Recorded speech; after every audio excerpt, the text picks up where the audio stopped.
Hello, Mr. Garry Tutte. How you doing? Hey, how you doing, I Dale? can just switch my Good. earphone around here a little bit and my microphone and earpiece.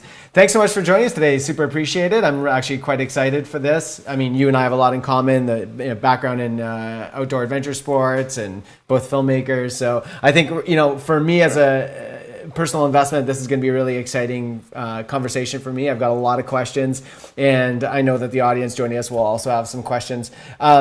I want to start off just by letting everybody who's tuning in know kind of the topic of conversation, because within this world of documentary filmmaking, that in itself is a whole conversation. And then also within the world of that you travel in, which is, deep in the backcountry often with minimal resources, and it's a whole other world into itself. You're also a very accomplished photographer, so there's a mixed media aspect to your work.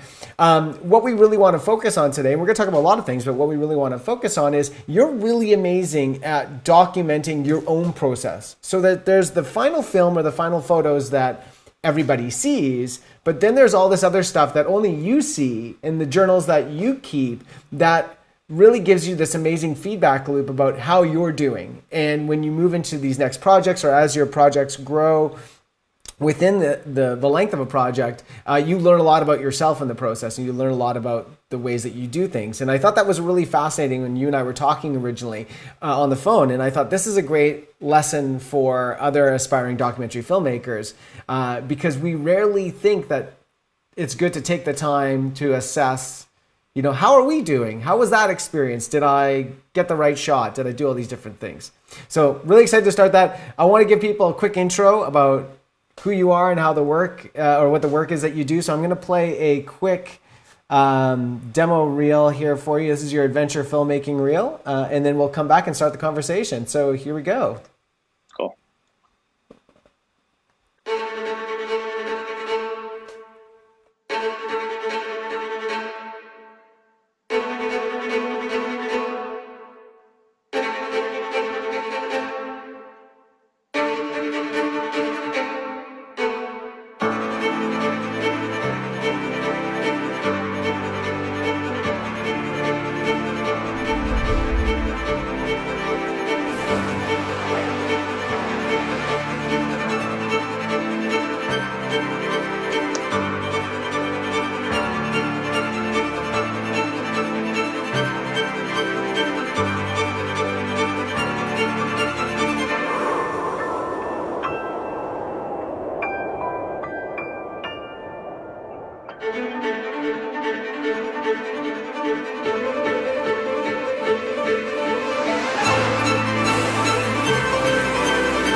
All right. Right. Love it.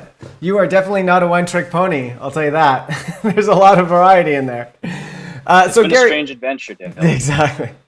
So let's start off. Give folks tuning in here, give them a sense of how you start on your filmmaking journey and sort of how it got you to where you are today.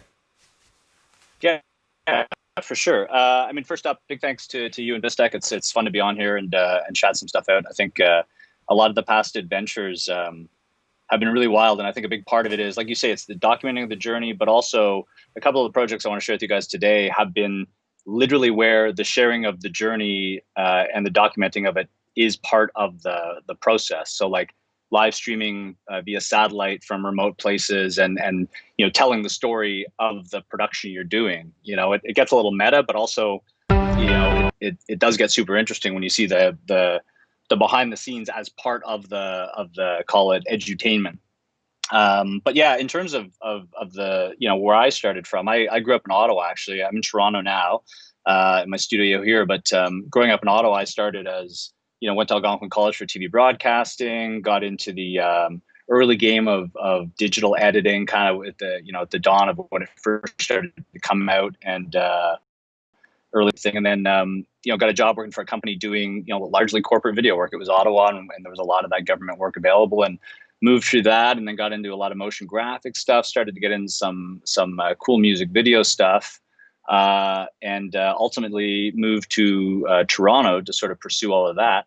And got before, I guess, when I left Ottawa, the plan was to actually do a little traveling. So I sort of took the long way around to Toronto and ended up spending about a year and a half, just saved up all this money for a house, and thought, I could buy a house, or I could just take all this money and spend it until it's gone traveling the world. So that's literally what I did. So for 14 months, I was just gone. And when I arrived back in Toronto, I sort of switched things up and ended up getting into the creative direction of motion graphics, animation, and that type of work, which is a whole other trajectory. So about 7 years, I was doing green screen, shooting graphics, TV show openings, pushing the music video stuff a little further.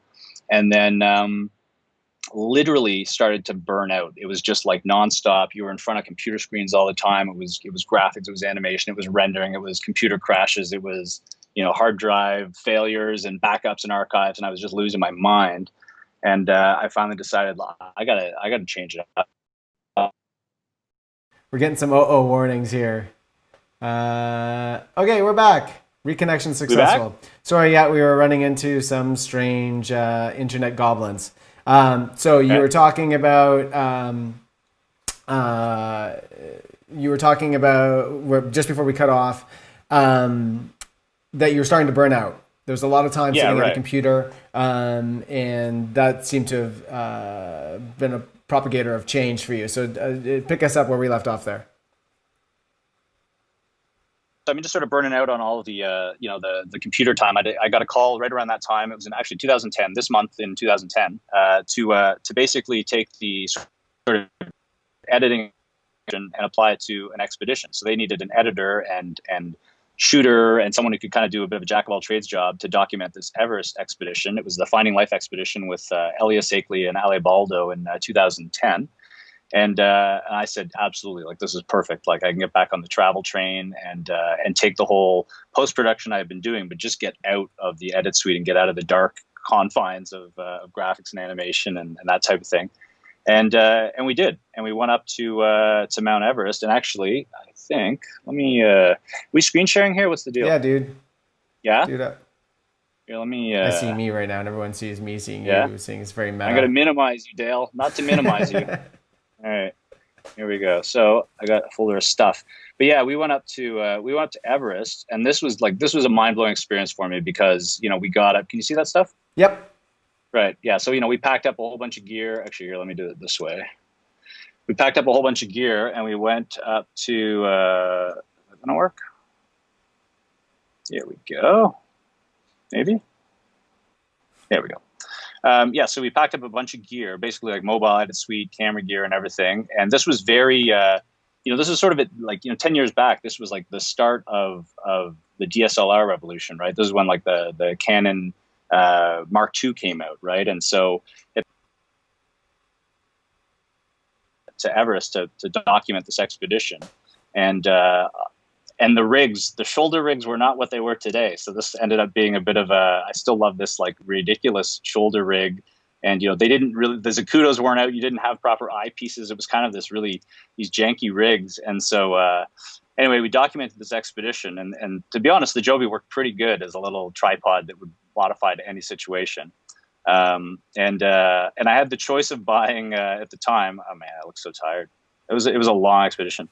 At the time, I had a choice of buying one Mark II, Canon 5D Mark II, or basically getting two cheaper T2Is. And I was like, oh man, I don't know if I want to get this. But going up to a mountain, I was like, there's no chance of repair. There's no place you can, get another camera, get something repaired. So I was like, I'm going to take two camera bodies with me, and which proved to be a great thing to do because there was always gear problems up in the cold and the humidity. And we packed everything up, and we had a great Sherpa team. And along the way, what we were doing, or what was really unique about this process to get into the sort of the documenting and sharing end of things, is that we had a BGAN satellite rig, which is a mobile satellite rig. It's like a small little box And what you could do is basically connect to the internet from anywhere and then do Skype calls, which, again, 10 years back, this was like, there's literally now Wi-Fi connections at Everest Base Camp. At the time, you really had to bring your whole satellite rig yourself. And so along the way, we were kind of doing these, we had 30,000 school kids that were following this journey as part of a teaching curriculum, an educational curriculum. And so as Elia and Ale went up the mountain, we literally documented the whole project. And every couple of days, I would cut together a little webisode, and we would post this thing and share our progress and share our stories. And then the kids would be able to ask their teachers questions that were relayed to us. And then the next episode, we produced the content directly responding to their questions, right? So we had some fantastic reflectors and setups just to be able to communicate with the classrooms here. And then this is sort of on the hike up, going through the tea houses, and we had voltage regulator. You can see on the table there. Power was always unstable out of generators, which is how a lot of the electricity was running up there. And that was just a constant battle to keep your computer from frying, your hard drives from frying, battery charging from frying. So anyway, we slogged our all the way up. Again, I've never been at an edit suite, and this is just like every variable being thrown at you, just figuring it out. And there wasn't even a lot of resource at the time. Now there's tons of people online, right? Lots of people doing this stuff, and it's really blown up. And but all these people would have had to forge their same like paths, right? You're just like figuring it out, and then slowly sharing the stuff you learn as you go, and the knowledge. This is our generator was wonderful, but like it would need constant attention and tuning, because if it wasn't firing just right, you'd cook your voltage regulator would cook your computer gear, and there was no choice of getting anything repaired up there. We used a little bit of solar as well.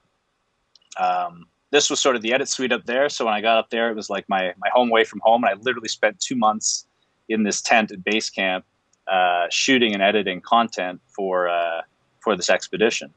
And we were in there day and night. So this was, we had the camera set up, and we were doing sort of live Skype calls right from the tent here with these guys back to the schools, and day and night. They were long days. Uploads took forever. The satellite was notoriously slow. We kept the computer gear pretty clean, but our tents were just a complete yard sale. We would frequently steal, and I still don't think they know this, but we would steal the sausage. The Spanish camp next to us had the best superset of sausage, and we'd always, nick one every now and then. So thanks for that, guys, if you catch this. But yeah, this is sort of the production tent. There's Elia. He's like shaving while we're getting ready for a live stream. And Sean Dawson actually visited us. Sean is the gentleman on the right in the red jacket. He's actually from Ottawa as well. He climbed all 7 of the highest peaks in the world. So he's quite an accomplished entrepreneur as well as a climber.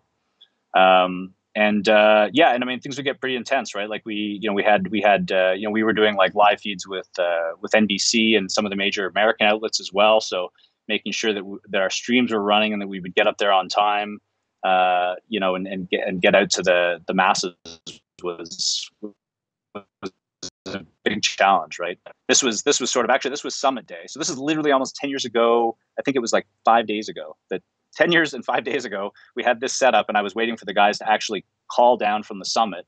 And they would radio down on the walkie-talkie you see there on the left, and then we'd be able to. I was live with everyone on the webcam, basically on the Skype session, and we'd be able to share that they had actually summited, made it to the top of the mountain. So, which they did, and it was pretty wild. And a quick question, actually, about all of this, which is that you made a mention that this being 10 years ago, the resources didn't necessarily exist in the way that they exist now, even.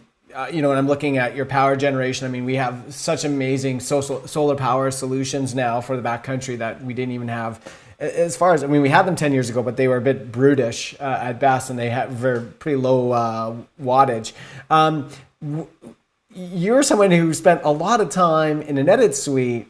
Transitioning to something like this, it seems to me to be almost diametrically opposed to that situation. How did you prepare going into something like this to make sure that you were bringing the right gear, that you knew everything, that you you covered all the things that could go wrong? And on that, actually, we've got a question from the feed, but we'll get to that in a second, about the potential for gear to go wrong. So how did you prep for something like this? I mean, at this particular time, it was really wild. Like, I mean, I guess it's to some extent the preparation is still the same, but now there's a lot more resources, right? A lot more people sharing, you know, the process and the failures, right? I mean, and I think that's a big part of it too. I think a lot of times people shy away from the failures and don't want to talk about it. But I mean, like talking about what went horribly wrong is like, hey, it's an amazing. I mean, everyone loves a good story. It's an amazing story, but also I think you know, it helps build the broader base of education. I think part of the reason why all of us as filmmakers are accelerating so, like the quality of work, you know, even some of the people you guys have featured, right, just unbelievable work. And it's because you can share this information. You can go and watch YouTube videos and see how they do things, and people share stuff. And I mean, you can even just reach directly out to people and be like, yo, like, hey, when you did this project, how did you, or what did you, you know, and I find generally people are like amazingly willing to share, myself included. Like, I'm always happy to chat it out, right? But, you know, in terms of this expedition, it was like, you know, I went into it, thinking it through, right? It's like, okay, well, we're going to have limited power. What could go wrong with power? We're not going to be able to buy new gear. So how do we, you know, just redundancy is key. And it still is on every expedition project, right? It's like 2 of everything minimum, right? And then, you know, even I was on a Kilimanjaro expedition years later, and like, I had 2 battery chargers, right? And sure enough, one of them got cooked on a bad generator as it ran out of gas. It trickled down and the power surged, and boom, poof, you can't charge batteries anymore, right? And that was down to 1 charger, which was enough to get through the rest of the expedition, but like tense, because at that point you can't afford to have a second one fail, right? And that actually is a question from the feed, which is from Facundo. He asks, you know, when you chose to go with the T2i, they're not known for being the most weather-resistant cameras. So did you have any particular challenge with those that you may not have had you gone with a more weather-resistant thing? Did that teach you anything? So here's the crazy thing about those T2Is. I was digging for this photo and I couldn't find it today because I wanted to share with you guys. I shot like every night, obsessively shot time lapse out the tent. Basically, it was cold, so I'd like set up the camera in the foyer of the tent, basically just poke the lens out and then run a time lapse and fall asleep to the glorious clicking sound of the T2i. But a couple of nights it snowed like super heavy, and I woke up in the morning and the T2i is just covered in snow. But it's super dry up there, right? It's not like, you know, everything brushes off. Nothing's really melting unless it's in the sun. And so literally to this day, I still have those T2Is. I've sent them out with like sort of burgeoning filmmakers as like, you know, here's a B or C camera for you. But they're both still functioning cameras. They worked all the way through and they never failed. And I think the truth is, like, I mean, all the gear I've had, I've punished, and because you have to. I mean, it's just that, like, you're not going to shoot time lapse because you're afraid the camera might fail. Like, you just got to go for it, right? And I've you know, I hesitate to even say this, but I've yet to have a camera fail on me. It's everything else has failed around it. The charging systems, the, you know, computers or hard drives, but the cameras have been great. I mean, I'm largely using Sony kit now, and I do love the Sony stuff. I think it's super robust. And it's the same deal. They're a little, everything's a little better weather sealed now. Like the design of everything. I think the tech's catching up with the abuse that we're putting it to, right? And that's really cool. But those T2Is, man, as an entry level camera at the time, it was just, it was better to have 2 than 1, right? And I mean, weather resistant or not, a broken 5D Mark II is not going to do you as good as 2 T2Is. And so I mean, this might be kind of a silly question because I think it is likely experiential based, but when you have to make these gear decisions about, do I get 2 of the cheap one, or not even that, but do I get, I spend less money on one thing so that I have more money for, something else that might be important. I guess the question is, was it experience that taught you, when to pay the extra dollars for a piece of kit and when not to? Or did you find that there was some sort of arithmetic that you could do? You'd be like, in these situations, we never need that. We always need this. Like, was there a template, or is it just experience and it's always situational? It's funny. It seems there's this mathematical equation before every expedition where it's like, what is the remaining balance on your credit card? That is what you're going to spend on gear. And I mean, not literally, but I guess, in the sense that, like, I would always overspend. It's just like, it's one of the things. I mean, I guess you recognize the passion for the projects. A lot of these expedition projects, I don't find in the end that, like, for me, it's never really paid off financially. in the sense of direct cash for the project, Right. but it certainly paid off in experience. It's certainly, like, 'cause what I always end up doing is investing back in the gear. You're like, I'm not going to get up there and have this chance to shoot epic time lapses for 2 months and not have the right camera or the best gear I can have at the time, right? The best gear I can afford, because you recognize that you're going up and it could be a once in a lifetime opportunity, right? I mean, certainly the Everest one was. I've been fortunate to be back on other projects, but never an expedition to the summit. And so that was a very, sort of critical, opportunity. And if I think back on it now, I'm like, I should have got 2.5D Mark II, you know what I mean? But I didn't have the cash, right? And so, you work within the constraints you've got. And also, people really fuss over the camera gear. And I agree, like, you always want to have the best gear you can have.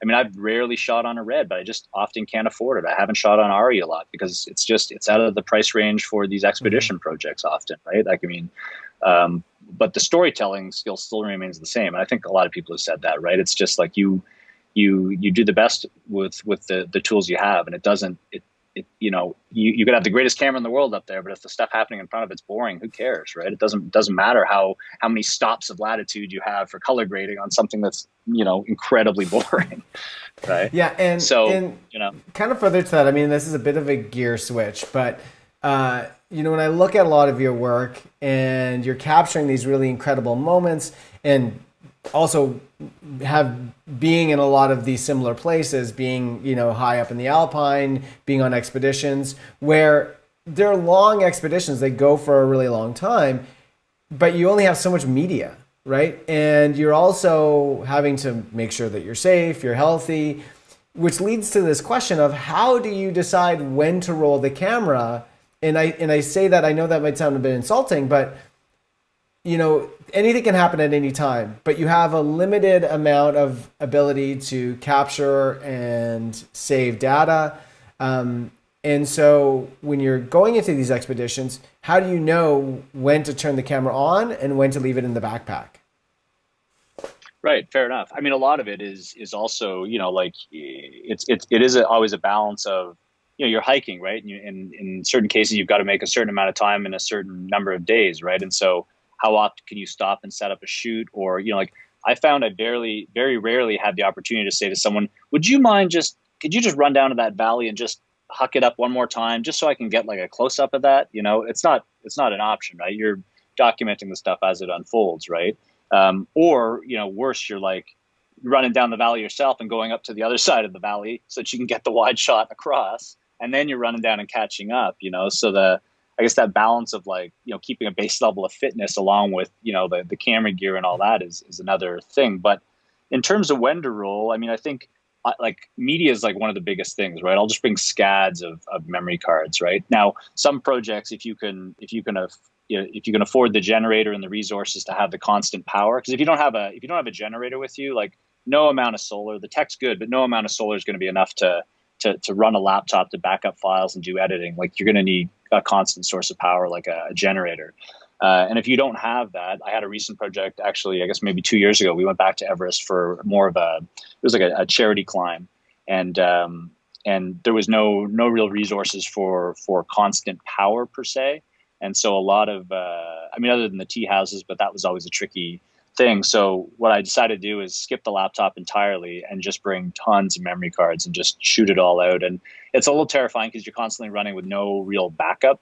But the truth is, like, I think being light and lean and being able to hit record as often as possible is sort of more valuable than trying to bring a laptop with you and back this stuff up, and there really is no limit. I mean, I'd say before the memory cards run out, the batteries run out, right? And of course, the batteries are heavier than the memory cards. A lot of this stuff all ends up on your back too, right? So, if you're running in bigger expeditions, you're going to be fortunate to have extra hands and bodies to carry gear for you. But a lot of times I love to try to just limit it all to fitting in one of these like f-stop backpacks, these camera backpacks, like been using them for years and I love them. And then you've got all your kit in there. It just forces you to be lean and smart about what you bring and then make the best of it, and certainly like being, and focus on the story, right? Really make sure that when you roll, it's because it's a thing. You're going to make a scene out of it. And, kind of further to the theme of this conversation, you've been on a number of these expeditions.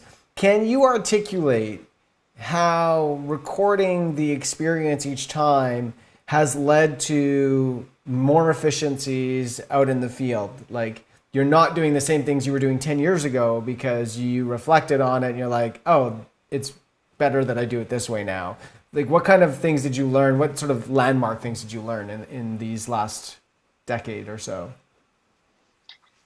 Yeah, I mean, I would say like one of the biggest things I suppose I've learned is that like no two projects are the same, right? Like they're not like with these things, like there's certain baselines you can plan around, but I mean, Everest, for instance, like I was saying, right? It snows, right? But the snow's super dry. The mountains in general are really dry, so moisture in gear not such a big deal, right?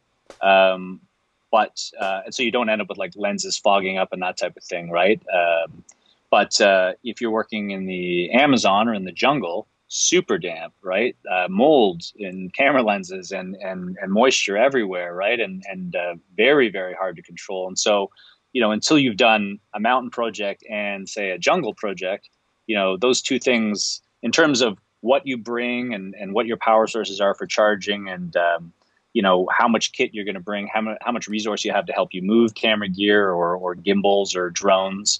That's all stuff that's really great to, sort of focus on. But then you really got to do your homework in terms of the natural environment you're going into, like, are you going to have a base camp or are you just constantly going to be on the move? Is there somewhere you can leave equipment, that type of thing?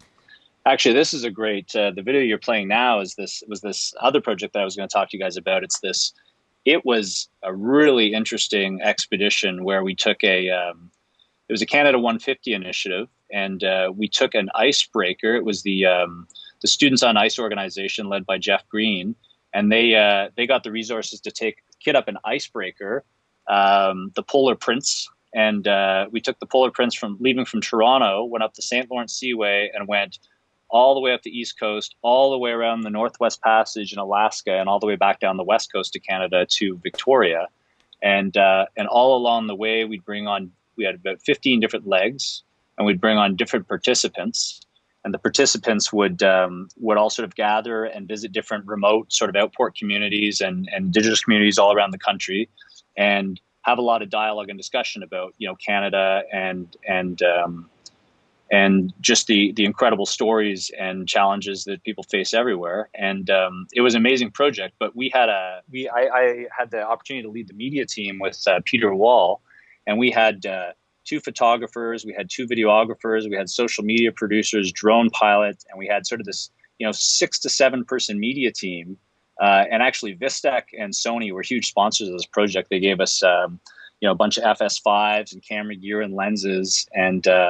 And what was really wild about this project is that we literally, it was like a documentary free-for-all in the sense that every day we would show up in a different community, and then we'd get off the ship. So we were based out of the ship. So we did have a base camp. We were able to like store gear, charge batteries. We had constant power. But the real challenge was every day we'd get off the ship and we'd be producing content on the community we arrived in. And then by the end of the day, we were back on the ship. We were editing the content down, and we were, basically turning around that stuff for social media the next day. Facebook was actually also a sponsor, and they really facilitated the distribution of all the content, right? So everything went out on Facebook. In fact, if you Google, or not even Google, search on Facebook, Canada C3, so the letter C and the number 3, you'll be able to see all the content that was produced. And so this video the video you're watching now is sort of a behind the scenes video we produced for Sony after the fact, just showing some of the camera gear in action and some of the visuals that our amazing media team captured during the trip. And it was a whole different kind of expedition, And kind of further to that, because when I look at this video, it's incredibly well produced. I mean, mind you, it seems like you're blending in footage from the actual, like from the product that you're making, but the footage of your own team shooting is incredibly great. Like, it's really, well composed, and the story is really well told. And so how much resource goes into also having to tell the behind the scenes story? Because you're telling 2 stories at the same time. How do you manage all that on what I imagine a fairly tight production schedule? You're going from one place to one, you're always on the move. How are you telling that story in 2 ways? Yeah, that was crazy because what we were doing was really like, unprecedented. Like this, it was a really ambitious project. But it was even cooler that the Students on Ice organization and Jeff were so willing to bring on such a robust media team, right? Like we really had. I'm trying to think if I'm digging through some of the photos here to show you Yeah, go for the. it. Yeah, let me see if I can find. Yes, check this out. So this was our workspace on the ship. So we had this little media room that was carved out, and this is where we would do all the editing. And we didn't just produce content in that regard. We were also doing, like, we did 93 Facebook lives from the ship. And so we had a satellite that was mounted on the roof of the ship. And it was an incredible piece of gear. SSI Micro, actually, here's the satellite. So SSI Micro gave us the bandwidth, and we were able to live stream straight from the ship in the most remote parts of the country, right? And so on top of that, so we've got this giant satellite that's an incredible piece of gear, and then we had this media room that would allow us to produce content and have a little sort of space. You can see all our adapters, all the different adapters for connecting things, and we had like our little Ziploc bags for exposed memory cards, unexposed memory cards, what had been backed up, right? Because we'd have a couple of editors working in there, and they would, crank out all this content, and then often the shooters would be cranking out content too. I think one of the neat things about an expedition team like this too is this was like our gear storage. You can see our multiple drones, because there was no Vistek to stop in at and pick up another drone along the way, and so. We had kind of a really interesting, workflow of, we'd shoot, we'd edit, we'd publish, and then archive everything, and then just keep the production train going, right? So, but in this particular case, because Sony and Vistek were such big sponsors, part of our deal with them was that we would also document the behind the scenes process of this, so that we could. So that they could share it, but also it ended up working out great because we all have this archive of this, incredible expedition that we did together, and then the production insanity that we lived through together. I think every production member that came onto this, because our camera team would switch out probably about every 2 weeks, every 14 days, we'd end up with a different crew. So we'd bring in 2 new photographers, 2 new videographers, a different social media producer, a different drone pilot. And is there a reason for that in terms of just why would you do that? I mean, I think diversity wise, one of the neat things about this expedition was like it's sort of it was following all the themes of the Canada 150 sort of celebration, and diversity and inclusion was a big part of that for the expedition and the storytelling. But also, what was beautiful about it is that it was applied right through to the actual media team, right? So bringing different creators on board, right? So that they all bring their different perspectives and their different views and creative skills into the mix, right? Certainly, it was not the easiest because there would always be a ramp up of here's our process, here's how everything works. Here's where the memory cards go after you shot them. Don't lose them. Don't put them in your pocket. That kind of stuff.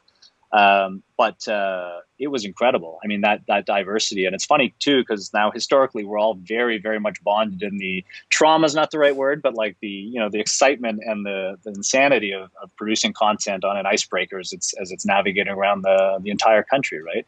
Yeah. This took 150 days. So I was on for about 80-ish, probably about half that, maybe 75, 80 days. And then the other producer, Peter Wall, was on for the other half. And then we had a variety of media teams. Some of them were on there for 2 weeks. Some of them were on there for, even more time than I was. But it was, it was really, really kind of unique experience. These are a couple, I think the live thing was one of the most interesting things because we were able to literally stream. Actually, that's Jeff Green there who launched the project, and Sean Majunder, who some of you guys might know is a stand-up comedian. We had a lot of really well-known people come on board because they'd have regular Canadians come on board, but they'd also have Indigenous leaders. They'd have stars, TV personalities. Every leg would have a different musician. So we had Hannah Georges, we had Tony Decker, and some of these really great Canadian artists that would come on board. And we'd even produce music videos, like out on location. We'd do like a music video for Tony Decker I worked with Anthony Seck, was one of our cameramen and an amazing director in his own right. And him and I produced this music video for Tony Decker out there. And, the drones were really wild too, because we'd have these incredible like access to these beautiful vistas, but like the view from the ship is very specific, right? As soon as you can get up and off the ship, you'd see this, you'd put things in context, right? But of course, launching drones from Zodiacs or from the hull of a steel icebreaker had all kinds of challenges. And again, things that, there weren't regulations even written for how this would work. We had an SFOC from Transport Canada, but even they were like, well, so how does this work? And we're like, well, we're going to figure it out. Like it was quite, and this was, what was this, 2017, I guess. Right. So, but again, you get those drones in the air, and, in one of these bays in Tukgaluk Bay, we came across this old amphibious plane that had crashed, and we weren't allowed to go ashore because, there's bears, and if you're gonna set foot ashore, you're gonna need a bear guard with you, and there's certain protocols just for safety that needed to be followed on an expedition.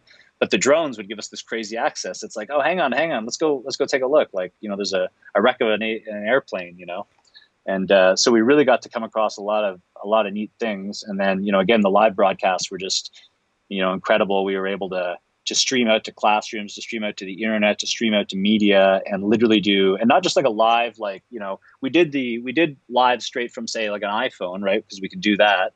But we'd also do like a multi-camera live where you had like two FS5s, and you'd be able to shoot a multi-camera performance or Q&A. There's actually one here with Natan Obed, who's an incredible leader for the Inuit in the northern communities, and he had some great insight, and we were sort of able to share it over, live from the ship, right?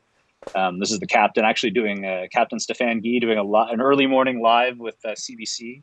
He's got his laptop propped up on milk crates, trying to keep things at eye level and keep everything looking good, So it was pretty incredible. We used the LiveU streaming box that you can see in the bottom left there, and that did a great job. You could just tether a laptop to it, connect it up to our internet connection on the satellite, and then we were live streaming, So again, all this behind the scenes stuff is really neat, because it's like, I've had the chance to share a bit of this project at Profusion in the past, and through a few other presentations at the Explorers Club in Toronto here. And, just this idea of, in the process of documentary work, also documenting your own experiences to share and I guess add to that broader educational platform of everyone being able to, dig into this and be like, oh, like I saw when so-and-so did this, they did this. And it's like, I'm going to try that, but I'm going to do it this way. Right. And I think the creativity comes in the way you produce your content, the actual content itself, but it also comes in how you prepare and what you bring and what you try to successfully achieve the goal. Right. One of the things that not a lot of people talk about, but you did mention at the top, which I think is important to the conversation about improvement, which is like you're documenting all this stuff, which is great. You're seeing it all go down. But still, even in this process that, you can see everything that you guys did on that icebreaker, like you produced this really flashy, nice, BTS video.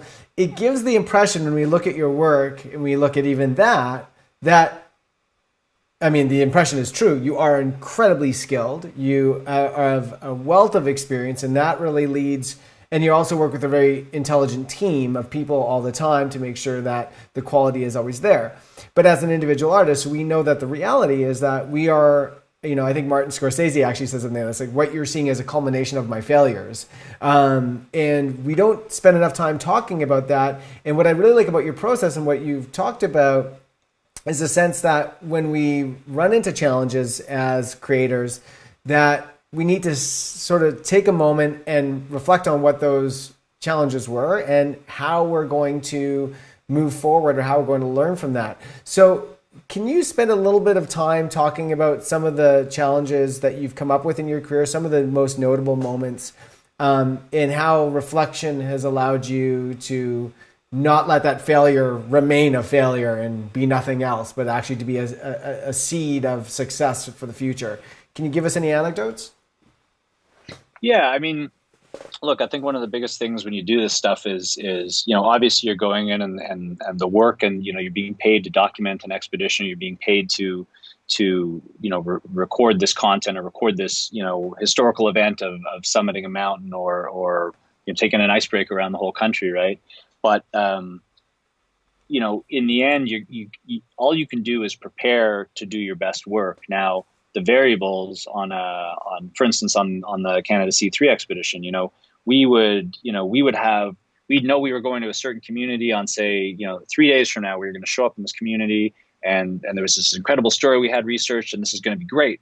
And then all of a sudden, massive amounts of ice move in, and we can't reach the community, and the community's got an entire visit planned, but there's no way for us to get in. And so we're not going to the community. And all of a sudden your whole story and all your sort of prep work to go and film the story is, for naught, right? Like, the story's not going to get told, and it's devastating. But these things happen. It's an expedition. It's not a planned shoot day. It's not like Monday, Tuesday we're doing this, Thursday, Friday we're doing this, and we've got a rain date or a backup date.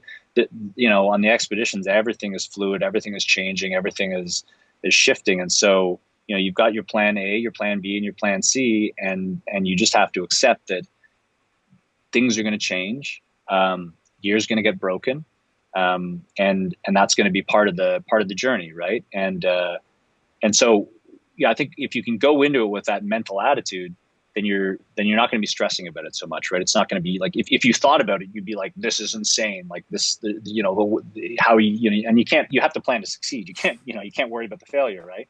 So specifically with the expedition stuff, because it's so varied and there's so many variables, whether it's weather. I mean, like, imagine, you're out and you're planning to shoot all this amazing footage, and it just downpours on you for like 4 days, right? Well, like, gear's going to get hurt, or you're going to figure it out. You're going to look at your kit and be like, all right, guess what? We're shooting GoPros for the next 4 days, and we'll get what we get. Let's get creative. Let's put them in puddles. Let's have people step on them. Let's, or you get make sure if you budgeted for it, you've got a camera housing, right? You can get out there in the rain with it. But in the rain, you're always going to get, water on the lens, and that's going to have to become part of your story, part of your look, right? So, you shift gears creatively and be like, all right, well, let's work with it, right? Like, it's going to be messy. Let's get messy, right? When we're talking about documentary storytelling, there's two approaches effectively. One is that you can remove yourself from the story, and the story be about this person, so that when the audience is watching, they have no sense that there was actually a camera crew there. They're involved in the story about this singular subject.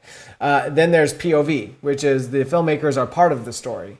And do you find that, I would imagine the case like on the icebreaker where you can't get there, that you can now turn the cameras on yourself and let that challenge be part of the story, saying, hey, now we have to do this. And that's kind of exciting from a narrative point of view, because now we have a new challenge that we want to see resolved. Do you have a viewpoint on when is the right time to do POV storytelling and when is the right time to be invisible? Yeah, I mean, I guess, like, from my perspective, I've never been I'm not a big fan of being in front of the camera. And I often, firmly believe, like, when I'm being told to document a story, like, the story is about the subject. And so, if the struggle, certainly on it's unique on expeditions, because when the weather turns, yes, you have a challenge as a camera crew, right? But your subject has that same challenge. So keeping focused on the subject is usually easy enough, because you can just chase them and be like, how does this sudden change in plans affect our journey? And then that becomes part of the story, right? But in order to do that, you've got to be nimble and ready to adapt, right? You've got to be able to say, okay, well, I had planned for this day to be this epic day of slow-mos and sun flares, but instead it's a hailstorm, right? So, but that's amazing, right? Because when it comes to expedition stuff, it's like, if nothing's happening, you're done. If everything's all sunshine and roses, it's kind of like, no, this isn't very exciting, right? So I guess, if anything, to some extent, you're hoping for challenge. You're hoping for, obviously safety comes first, and like, there's no point in compromising personal safety for the storytelling. But I mean, sometimes stuff happens, and I'd say, if anything, along the lines of what you're talking about, I prefer to stay focused on the subject, I think where things have gotten really tricky, and I've had a couple of projects recently up on Kilimanjaro, I guess 2018, we did a Climb for Albinism project, and we had some challenges up on the mountain where people were at risk, and you know, people had to bail out of the expedition, and things, you know, you had this tough decision to make about how long do I roll before I have to put this camera down and like help carry the stretcher, right? Or, you know, like what is the right protocol there? And it's such a blurry, fuzzy thing, because obviously telling the story is important, as is the danger or the, you know, the compromising, you know, of someone getting hurt. But if what they're doing is a really important cause, and you don't roll on the big sacrifice they just made, and it doesn't get put into the story, well, you know, as long as no one dies, or even, I suppose, even if someone dies, the issue is that, you know, their sacrifice for taking this on, if it doesn't get documented, it never happened, and then there is no story about the big sacrifice that was made, or, you know, the risk that people took because this thing was so important. And in this case, the issue was really important, and fortunately, everyone was fine in the end. But, you know, I find that, like, that moral decision of like, even your own personal safety, right? It's like the number of times I've kind of been backing up to get a shot, and then you're like, you feel kind of loose terrain under your feet, and then you're like, oh, hang on a sec, that's a long way down.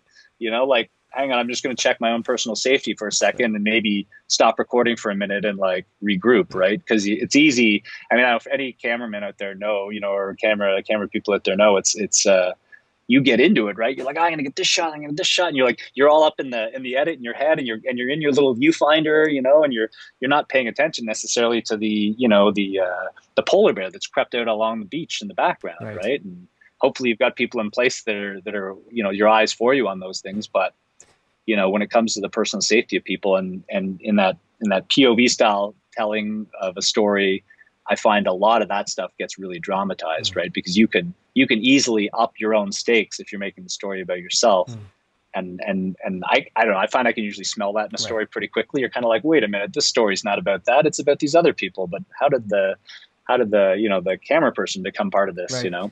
But sometimes it is. Sometimes legitimately it can be an incredible turn to put in the crew and make it part of the narrative when it wasn't planned to be, right? And you know, from a filmmaking standpoint, of course, I love that stuff, right? You love to like see all of a sudden the camera crew become part of it, and you're like, oh yeah, cool, my people, right? You know, what's going on with them, right? And so when you're choosing documentary subjects, and you know, you do spend like I said at the top, you're an incredibly varied filmmaker. I don't want people watching to think you're just about being out in an adventure. You're incredibly proficient at a multitude of different filmmaking aspects, but when you're choosing these sort of adventure-based stories, one of the challenges that, you know, again, kind of further to what I said earlier, you're gonna have to roll a lot of footage for something to happen. And the key to telling a good story is, you know, it's sort of like the hero's journey, right? Set up the challenge, you know, create all these obstacles, and what are the stakes? Set the stakes high so that when the viewer is on side with the protagonist, that they want them to succeed, right? And so when you're documenting something, especially in these objectively hazardous terrains, you can't control all these things. And it makes it a lot more difficult to be able to isolate your story, isolate your subject, and make sure that this happens and this happens and this happens. So when you're prepping all of this and you're figuring out who the character is going to be and the journey, how do you factor in, I need to be able to tell a story in somewhat of a traditional way so that people follow the narrative, but there's so many things in this environment that I can't plan for. How do you start to put all the pieces together? Does it sometimes happen in the edit, going, I didn't get what I needed, so let's play around with this in the edit? Or do you have a plan that, you know, before the camera even rolls, you're like, if-then statements? It's like, if this happens, then we go that way. If this happens, then we go that way, right? What's your process here? Yeah, I mean, actually, there's a great example. Let's see if I can dig this up. I had some stuff on. We did this project years ago called. It was a TV pilot actually called Shoot to Thrill, and we went out to document. It's still a great idea for a show, but it was shooting a sort of an adventure photographer. In this case, it was Steve Ogle, who's the gentleman in the orange here, and he's a great wildlife photographer out on the West Coast, and actually Nate Smith in there as well in the Yellow Jacket, who's a really great adventure filmmaker, and we went up to the Snowpatch Spire. I was going to say, this looks like a Bugaboos. This like pretty, I was going to say, I mean, there's Snowpatch, but this is actually this mountain poking out straight in the center of the shot here. And I mean, so the story here was Steve's going to get really challenging photos. So it was actually the whole premise of the series is the story behind an adventure photographer's journey. And so we shot this episode, which actually won the best documentary pilot at the Banff World Media Fest way back when. And what we did was we said, Steve was like, I want to get this shot, crack climbing up on Snowpatch Spire. We can't get up in a day. We're going to have to overnight on a small ledge that that camp out here. And so we sort of set when we were setting it up. It's like, okay, cool. So what are the challenges we might run into, right? Okay, well, we're going to have to camp out on a small ledge. That'll be kind of neat. We're going to have to, there may be weather. Hopefully there's not, because if you're up there climbing with a whole bunch of metal climbing gear and a lightning storm rolls in, like, you're legitimately in danger, right? So, were we hoping for that? No. Did it happen? Close. It was a big storm the night before we summited, which, we got lucky, right? That worked perfectly into the plot of the sort of expedition or the story, right? And then, so you sort of plan for these potentially hazardous situations, and you can build plot points around them. So like, we knew camping out on the ledge was going to be a thing, but then of course what we didn't know was that when we hung our food off the side of the cliff to camp out overnight, we ended up with pack rats that came out from the cracks on the mountain and literally assaulted our only source of nourishment, our peanut butter and jam sandwiches. And so all of a sudden we've got a plot point where there's like, in the morning we've got like half-eaten peanut butter and jelly sandwiches, which was kind of a great, tension breaker right before the morning crack climb up this cliff, right? So there's always going to be something that happens, right? There's always going to be something exciting, and I think it's a question of recognizing it. But certainly, like, I always go in with an outline. It's like, okay, what are the possibles, right? And then the tension points, and even getting to know your subject, right? Like, what are they most concerned about? And certainly the pre-interview at the beginning of the expedition, talking to them about, like, what's your biggest fear? What do you think the biggest challenge is? And not only is that great to get on camera before anything happens, but it's also great because you're already into doing your research, right? Like, what are the potential story points here, right?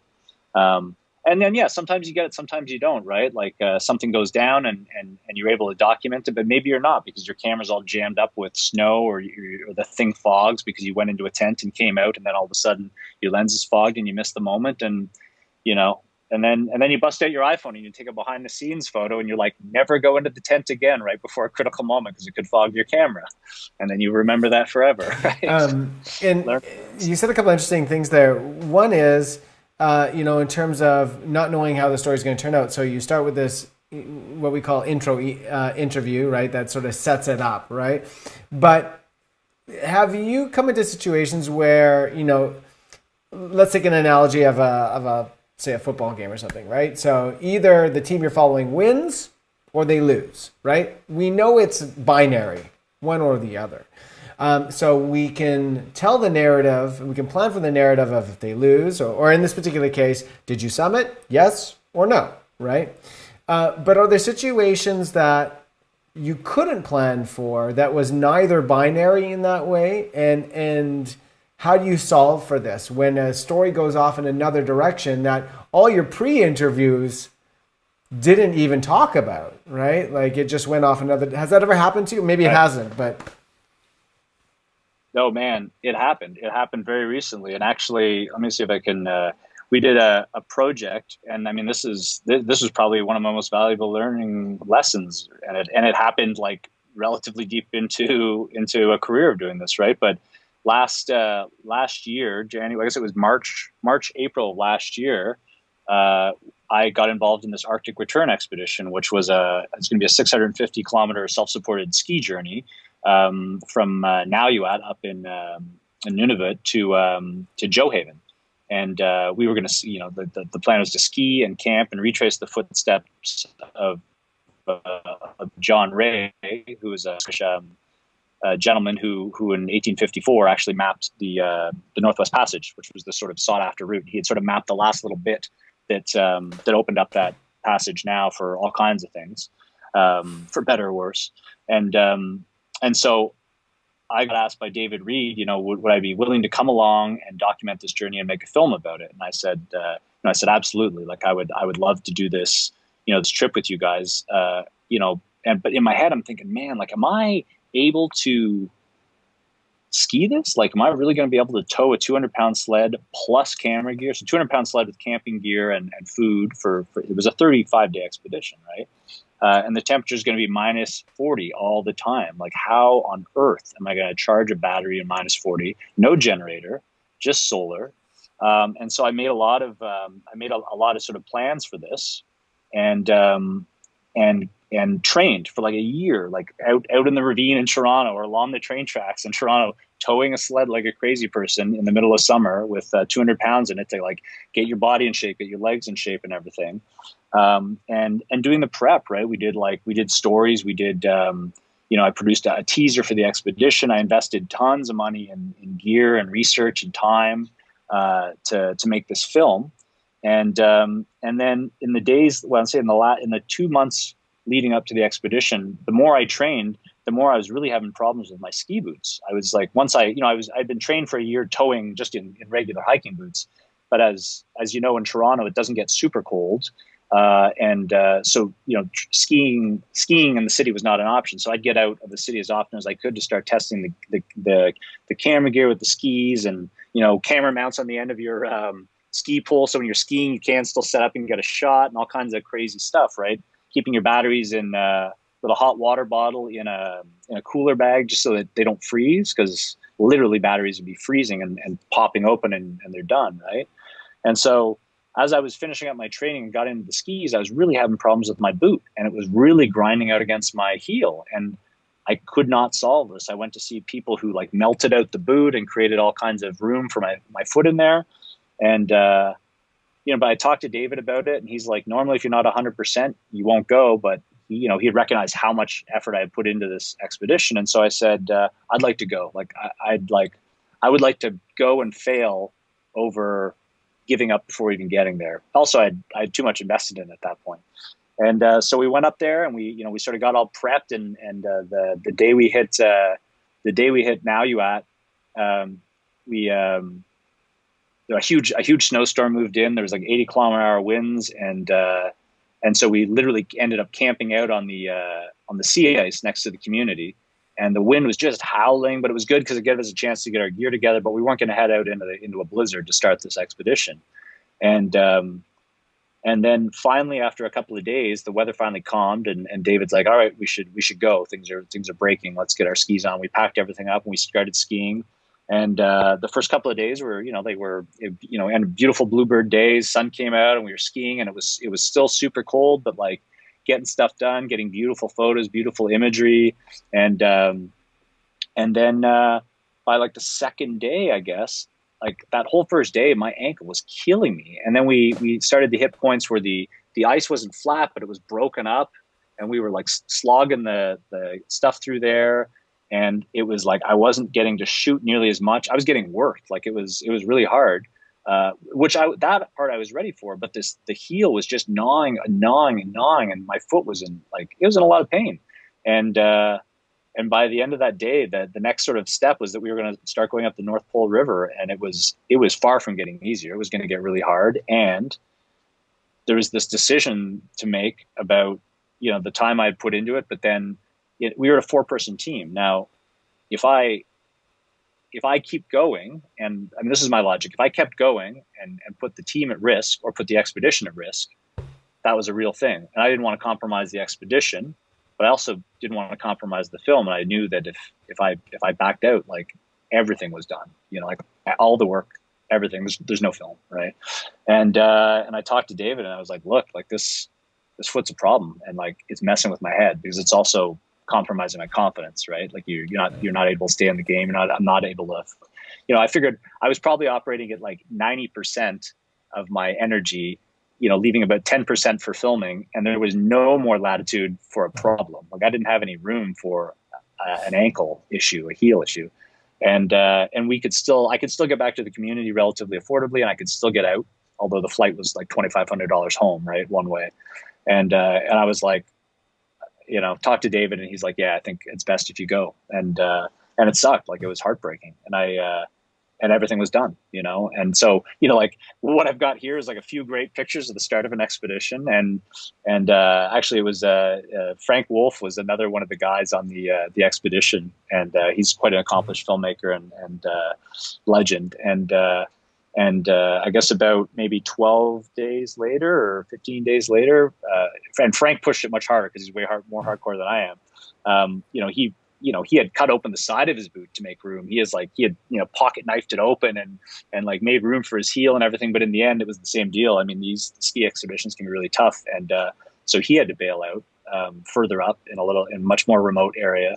And then the last two members of the team managed to go on and complete the expedition 35 days later, which is incredible. So I mean, all in all, the worst part of that too is I was like, oh man, there were so many good story points, like Frank Wolf having to turn back and like all this stuff, right? But like all I could do was like follow it on my satellite calls with them, like how's everyone doing? And you try to plan around it, right? It's like, oh, maybe we can fly out there and catch the end or something, but it just didn't happen. Well, one of the things that I love about this conversation too, which it reminds me of, all my friends and the expeditions that we go on, is that these stories are sort of perennial. Like you could go to the bar and spend 5 hours just trading stories. Like I think fundamentally why humans are drawn to these stories, it kind of goes with the famous saying that Yvon Chouinard, the founder of Patagonia, has, which is real adventure begins when everything goes wrong. And that's the best stories come from the worst decisions kind of thing. And these kind of anecdotes and these stories are such great to hear because they're so interesting and we can still relate to them in some way, even if we're not on that mountain. We understand the trials and tribulations. And it's great that you've devoted your life to not just exploring, but capturing and telling these stories for the rest of us, which is awesome. Before we go, I wanted to give you a moment here to sort of create your little 1 or 2 minute TED Talk, because I think that, you've had an opportunity to teach a lot of people. You continue to do that. You continue to speak. And I'm sure that you have a message that you communicate continually to aspiring filmmakers. So I just kind of want to hear from you as a way to close this off. What is sort of your TED Talk? What is the things that you want filmmakers who are tuning into this to take with them when they go out and start telling their stories or looking for ways to improve the way that they tell their stories? Right. The 2 minute TED Talk on the spot. Nice. I know nice you can do it. Look, I mean, I would say 100%. I mean, you're right. It's not like I give it a lot of thought.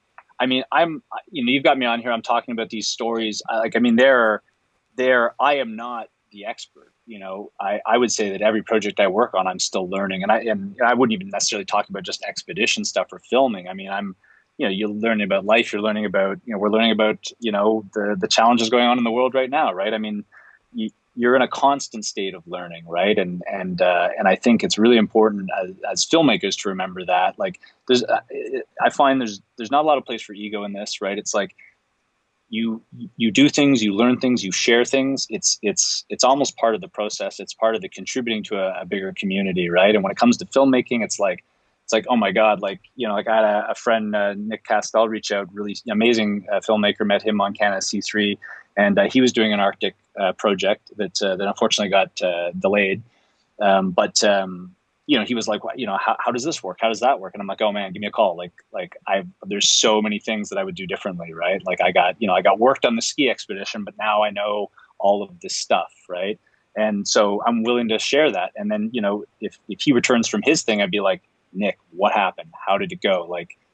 Tell me everything you learned, right? And then you're collectively building up that knowledge together, right? So it's like there's no I don't feel like in education there's a lot of room for the top down thing, right? It's like it's all lateral learning, right? We're all like, it doesn't matter if you are right out of school. I worked with these young guys that did this water project over in Ethiopia, and they bored the T2i. I sent them, they were like, do you have any camera gear? And I'm like, take the T2is. Like, you'll love these things. It'll be great for your production stills, right? And they went out there and they knew very little, but they made amazing content, right? And they've got their stuff up on Instagram, and it's an ongoing project to raise, awareness for water shortages and stuff over in Ethiopia. Great project. These guys came back with so much knowledge. Like, we talked after, I'm like, how did you do this? And how did you do that? And like, they were just like out there for the first time. Right. So like, I learned tons from them. Like, you're picking up everything wherever you can. So at no point is anyone the expert on this stuff. I think, especially when it comes to, in standard production process, I think there's a lot of norms, right? The way things are done. But I think even that's evolving, and I think being open to that and appreciating the fact that you're never going to know everything, and you're always going to have to be learning, and you can learn that from juniors, from seniors. So like the young people just starting out, like, your knowledge, what you're accruing right now, super valuable, super unique to the production process. Share it. Don't ever be shy and think, oh, I did that wrong. It's like, no, you did it the way you did it. You thought it through. It worked out or it didn't, and share that knowledge with people you come across. Tell the stories. Don't be ashamed of the failures, and just own it and keep going. That's awesome. Yeah. TED So you Talk. did it. You nailed it. Gary, thank you so much for your time. I mean, man, I wish I could pour a beer and go for another hour. And hopefully one day we'll get to do that. So thank you so much for sharing. The best to you on your future adventures and endeavors. And we'll see you again very soon, I'm sure. Thank